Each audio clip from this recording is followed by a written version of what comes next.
Turning crisis to opportunity right now on the Leadership Voice.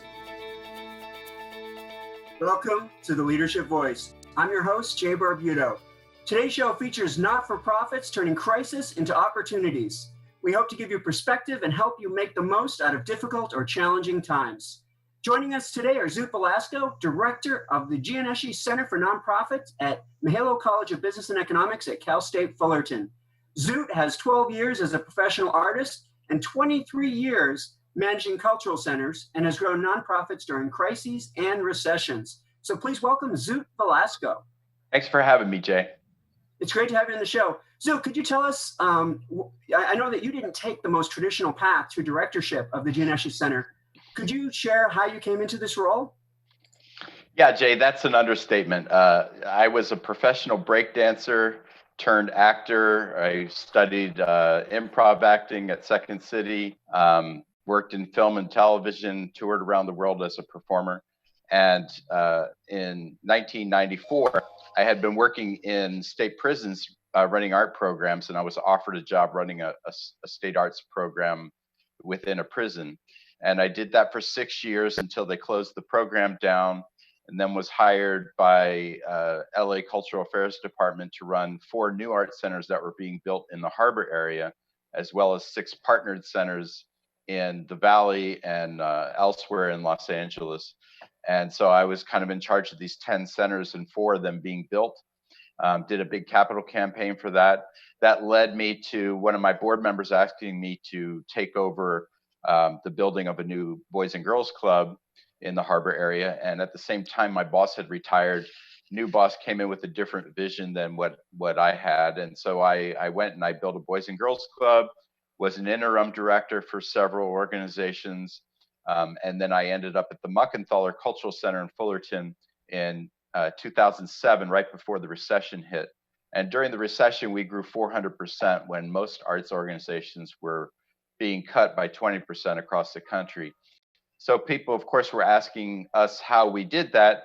I wrote a book about it. The book led to an MBA program, and that led to me being asked to create nonprofit management programs at Cal State Long Beach and Cal Poly Pomona. I still run that program at Cal Poly. And then that led me to being on the board of the Gianneschi Center and eventually taking it over in 2018. So I've been running it now for 2 years.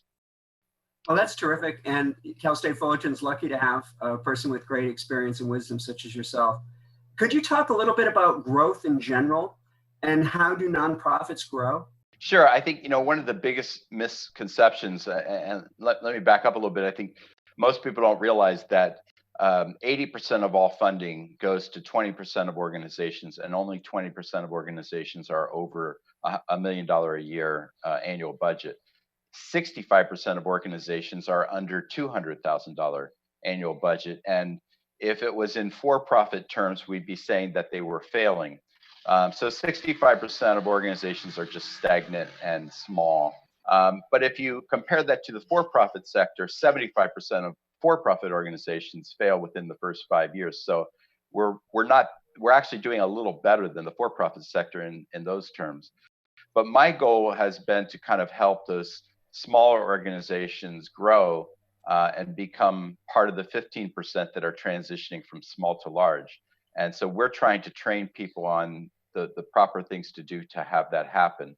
And a lot of it is, the misconception is that happens through getting a big donor and then the big donor rescues your program. And that almost never happens. What really happens is people cut expenses, they figure out how to maximize earned income, they create strategic partnerships with other organizations that help them grow, and they innovate small programs that turn into larger programs and learn how to scale those up. So those are the things that we focus on with organizations.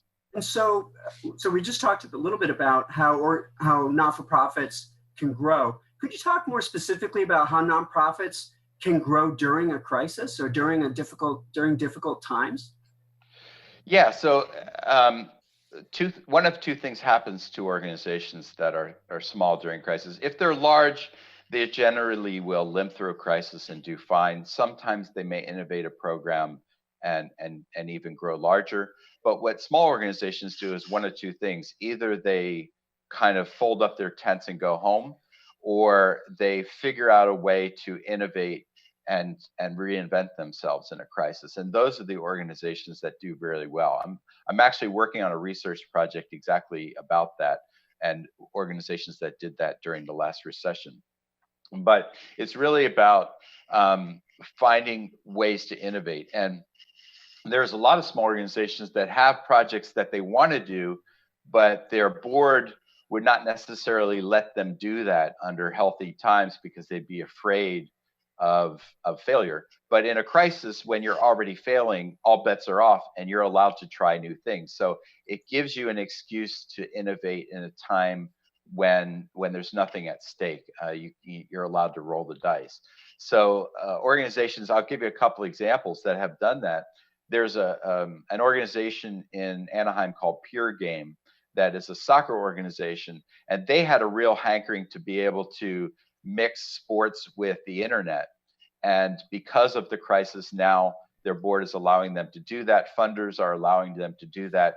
And they're figuring out ways to do soccer and other kinds of exercise programs with school district aid at home. So they're figuring out things that they've been wanting to do all along, and they're now allowed to do it, and it's prospering. There was collaborative wise, like for example, I said one of the great things to do is strategic partnerships. There's a group in Fullerton called Hoya Scholars that works with disenfranchised kids in the Maple neighborhoods and the Gem district of Fullerton, two poor areas of Fullerton that when they started there had very few kids going to college, and now because of their program have a lot of kids going to college. And they've been able to leverage a partnership with Solidarity, another faith-based organization that works in the same neighborhoods, to bring resources to kids that are sheltered in place. And it's helping both those organizations become better known and grow because of that strategic partnership. So those are the great things that I'm seeing coming out of this. And that's really exciting. Could you talk about, and I think a lot of times when people face crises or face difficult times, they shift into a survival mode.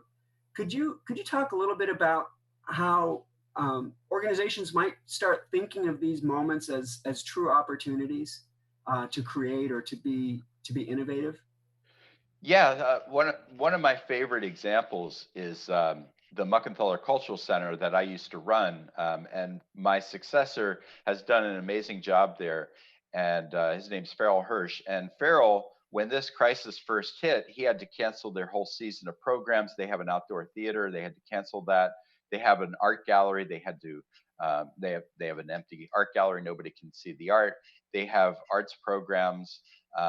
That go out into different sites and are on site there that I started, that he's continued.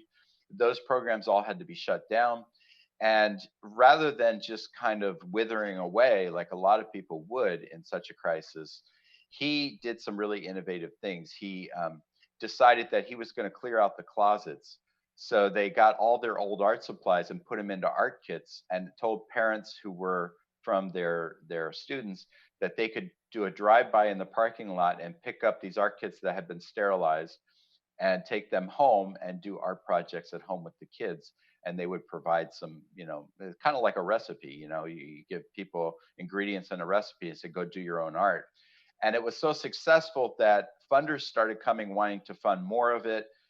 People wanted to take it outside the neighborhood. So they ended up increasing it to doing 500 kits a week.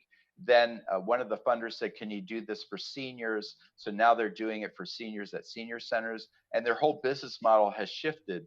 At the same time, he was really great about putting online videos every week on that were kind of funny, videos that connected people to the center and to arts. And then he opened up the gallery to St. Jude's Hospital for a mask creation with the Rotary Club of Fullerton, where they go there every week with volunteers and put together masks for the hospital. So he's found a way to connect to the community 3 different ways that keeps his name fresh, keeps funders thinking how he's relevant, and reinventing himself. So I was really excited and proud with what he did there. It sounds like, and you're describing some of those examples.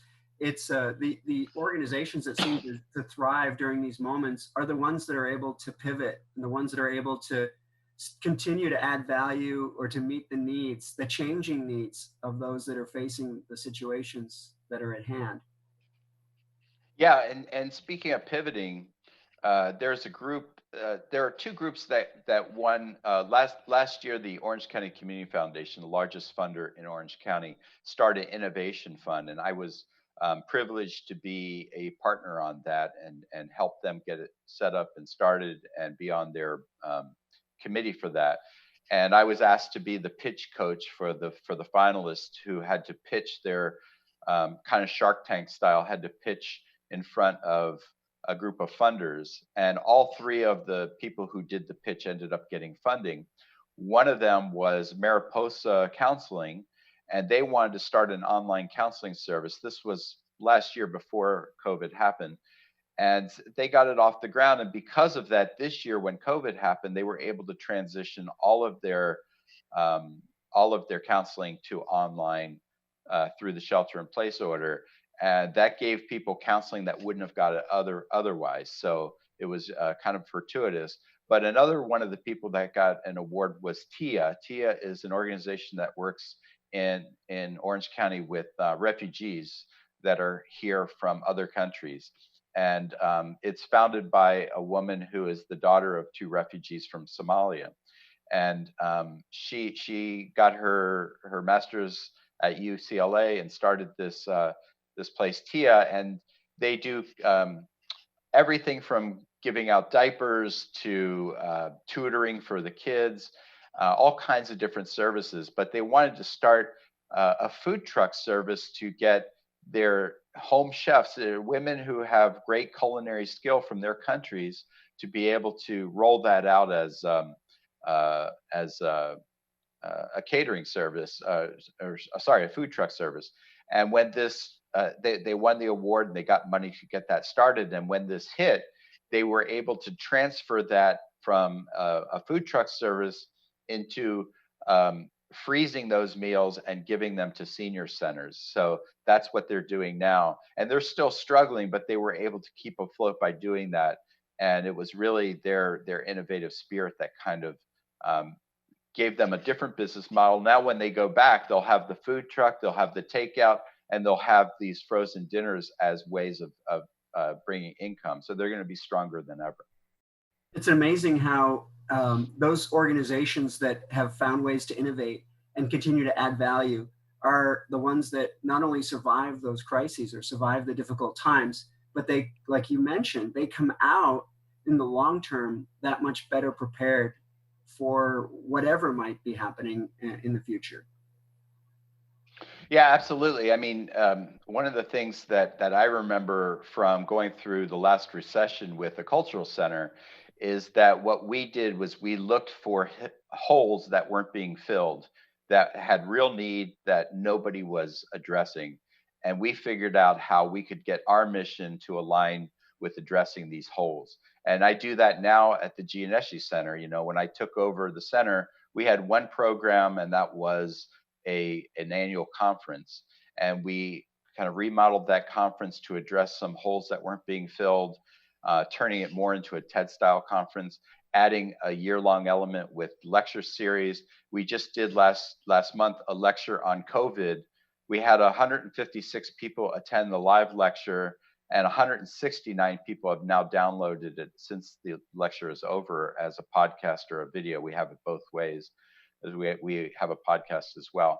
And so more people have now downloaded than were at the original lecture, but over 300 people now have been part of this.